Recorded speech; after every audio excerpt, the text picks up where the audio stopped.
দুবরাজপুর নেপাল মজুমদার ভবনে অনুষ্ঠিত হয়ে গেল শাস্ত্রীয় সঙ্গীতের অনুষ্ঠান। রবিবার শাস্ত্রীয় সঙ্গীত সন্ধ্যার আয়োজন করেছিলেন শিল্পী প্রিয়জিৎ ভট্টাচার্য। 2023-এ যাত্রা শুরু, এবছর দ্বিতীয় বর্ষ। যদিও দুবরাজপুর শহরে শাস্ত্রীয় সঙ্গীতের চর্চা নতুন নয়। উস্তাদ রাশিদ খান, পণ্ডিত তেজেন্দ্র নারায়ণ মজুমদার, পণ্ডিত মল্লার ঘোষের মতন শিল্পীরা অনুষ্ঠান করে গেছেন দুবরাজপুরের বুকে। তবে এক দশক ধরে বন্ধ ছিল শাস্ত্রীয় সঙ্গীতের অনুষ্ঠান বন্ধ হলেও চর্চায় ভাটা পড়েনি কখনো। দুবরাজপুর শহরে শাস্ত্রীয় সঙ্গীতকে বাঁচিয়ে রেখেছেন যারা, সেই সমস্ত ছাত্রছাত্রী ও গুরুদের সমন্বয়ে আয়োজন করা হয় শাস্ত্রীয় সঙ্গীত সন্ধ্যার। কণ্ঠশিল্পী ও বিভিন্ন তালবাদ্যযন্ত্র শিল্পীদের নিয়ে সাজানো হয়েছিল অনুষ্ঠান। এদিন সন্ধ্যায় ছাত্রছাত্রী এবং গুরু মিলে মোট 50 জন শিল্পী অংশগ্রহণ করেন। বসন্ত, মালকোষ, মুলতানি, কৌশিকী কানাড়া, কলাবতী, দুর্গা বেহাগ এবং ইমন রাগের মূর্ছনায় রবিবার সন্ধ্যা কাটালেন শাস্ত্রীয় সঙ্গীত অনুরাগীরা। শাস্ত্রীয় সঙ্গীত সন্ধ্যা 2024-এর কিছু মুহূর্ত দেখুন নিউজ বার্তায়।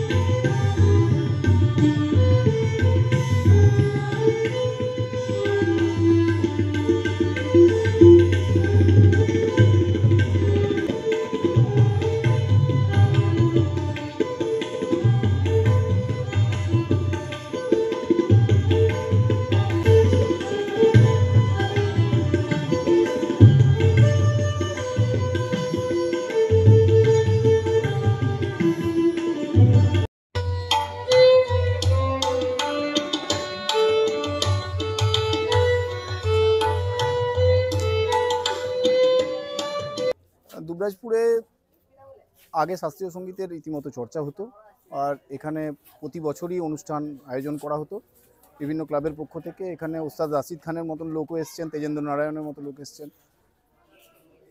কিন্তু বিগত বেশ কয়েক বছর, প্রায় এক দশক ধরে এখানে শাস্ত্রীয় সঙ্গীতের কোনো অনুষ্ঠান হয়নি সেইভাবে। গত বছর থেকে আমরা এই অনুষ্ঠানটি শুরু করেছি, যাতে এই এলাকার যে সমস্ত ছাত্রছাত্রী বা গুরুরা শাস্ত্রীয় সঙ্গীতের চর্চা করে আর বংশ পরম্পরায় সেটাকে এগিয়ে নিয়ে যাওয়ার চেষ্টা করছে, তারা যেন অনুপ্রাণিত হয়, সেই উদ্দেশ্য নিয়েই উদ্যোগ। এইবারে এই অনুষ্ঠানে আমাদের কিছু অতিথি শিল্পীও এসছেন, যারা আমাদের ডাকে সাড়া দিয়েছে আর এই অনুষ্ঠানকে যাতে আরও ভালোভাবে করা যায় তার ব্যবস্থা করেছে। এটা দ্বিতীয় বর্ষের অনুষ্ঠান, গেল বছরে আমাদের শুরু হয়েছিল। এই বছরের অনুষ্ঠানের শুরুতেই আমাদের সবথেকে সুখের খবর, যেটা আমাদের সবার প্রিয় জাকির হোসেন, ওস্তাদ জাকির হোসেনের প্রয়াণ ঘটেছে। তার আত্মার শান্তি কামনা রেখে এই বছরের অনুষ্ঠান ওনাকে উৎসর্গ করেছি আমরা। শাস্ত্রীয় সঙ্গীতের এই অনুষ্ঠানে এই এলাকার 50 জন শিল্পী অংশগ্রহণ করেছেন। দু একজন অতিথি শিল্পী আছেন, যেমন তবলায় আমাদের এই মুহূর্তে রাজ্যের বিখ্যাত শিল্পী দেবজ্যোতি পাণ্ডে মহাশয়, অবিনাশ ঘোষ মহাশয়ের মতো শিল্পীরা বাইরে থেকে এসছেন। ডক্টর পার্থ দে এসছেন, এলাহাবাদ ইউনিভার্সিটির তবলার প্রফেসর। ওনাদের উপস্থিতি আমাদের এই অনুষ্ঠানকে আরও মহিমামণ্ডিত করেছে। আর তাছাড়া এই অনুষ্ঠানে আমরা চেষ্টা করেছি শাস্ত্রীয় সঙ্গীতের বিভিন্ন দিক তুলে ধরার, বিভিন্ন যন্ত্রের মাধ্যমে, কণ্ঠসঙ্গীতের মাধ্যমে, তবলার মাধ্যমে। এখানে ভায়োলিনের পরিবেশন হচ্ছে, এখানে গিটারের পরিবেশন হয়েছে, এখানে বাঁশির পরিবেশন হচ্ছে, এখানে কণ্ঠসঙ্গীত আছে, শাস্ত্রীয় নৃত্যর, সব রকমের অনুষ্ঠান দিয়ে সাজানো এই অনুষ্ঠান। মানে এক কথায় বিভিন্ন ফুলের মালা একসঙ্গে গাঁথা আছে।